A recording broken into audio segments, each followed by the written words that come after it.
अब बनाएंगे हम लोग 3.2 का 3 नंबर, ठीक है। 3.2 का 3 नंबर, 3 का अब बनाएंगे 1, ठीक है। तो इसमें दिया गया है कि अनुपात A1 बटा B1 बटा और C1 बटा C2 की तुलना ज्ञात कीजिए। रैखिक समीकरण के युग्म को संगत और असंगत, देखिए इसीलिए हम आपको पहले बता देते A1 बटा A2 B1 बटा बराबर है B1 बटा B2 के और बराबर है C1 बटा C2 के, तो इसमें क्या होगा, संगत होगा। और वहीं बराबर एक बराबर नहीं, उसमें असंगत होगा, यहाँ संगत होगा। तो इसके मतलब क्या हुआ कि समानांतर वाला में सिर्फ असंगत होगा। ये वाला क्वेश्चन में जैसे 5 गो है, सिर्फ और सिर्फ संगत और संगत ज्ञात करना है। चौथा में संगत और संगत ज्ञात करना है, लेकिन जो संगत हो उसको आंसर ज्ञात करना है। तो जो संगत होगा उसका आंसर ज्ञात किया जाता है। तो संगत में कौन कौन सा, इसमें आता है और इसमें आता है। तो इसीलिए कहा गया कि इसलिए ये चैप्टर में हमने तीनों चीज़ एक लगातार लिख दिया, क्योंकि जितना क्वेश्चन पूछे जा सकते इसमें से आएगा और 100% यहीं आएगी। चलिए तो शुरू करते हैं 3.1 को। जो दिया गया है लिख लेते हैं, इसी तरह लिखिएगा। दिया गया है क्वेश्चन एग्जाम हॉल में भी ऐसे लिखना है और हर जगह कॉपी में भी ऐसे ही लिखना है। तो 3x + 2y = 5, इक्वेशन इसको 1 मान लेंगे। और दूसरी क्या हो जाएगा, 2x - 3y = 7, इक्वेशन 2। हम आपको क्या बताए हुए थे, क्वेश्चन होते थे क्या बताए हुए थे कि x के कोएफिशिएंट को a कहा जाता है।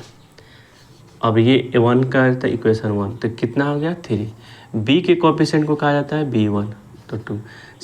c के कोएफिशिएंट को कहा जाता है 5, मतलब जिसमें x और y कोई नहीं हो उसको c कोएफिशिएंट कहा जाता है। a2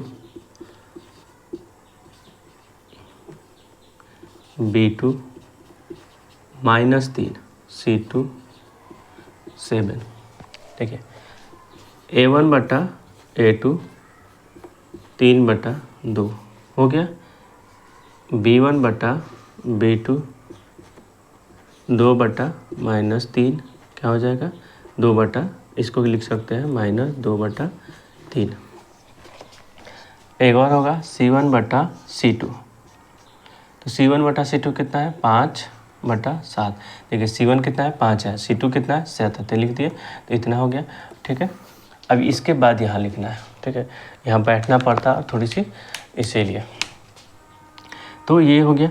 तो चूँकि A1 बटा A2 देखिए इसके बराबर है नहीं, उल्टा है, उल्टा नहीं है। B1 बराबर B2 नहीं है, C1 बराबर C2, इसलिए क्या होगा, संगत है या असंगत है। तो देखिए ये संगत है, इसलिए यह संगत है। हम आपको बता दिए हैं कि सिर्फ इसमें संगत ज्ञात करना है और असंगत ज्ञात करना है। तो संगत किस में होगा, जब प्रतिच्छेद रेखा करेगी इस इक्वेशन में और इस इक्वेशन में। असंगत किस में होगा, इसमें होगा। तो फिर नेक्स्ट जो बनाएंगे हम लोग, तो इसमें देखेंगे संगत कौन है, असंगत कौन है। तो जितनी भी क्वेश्चन बनते चलेगी उसके हम लोग बनाते चलेंगे। तो ठीक है, फिर दूसरी बनाते हैं क्वेश्चन।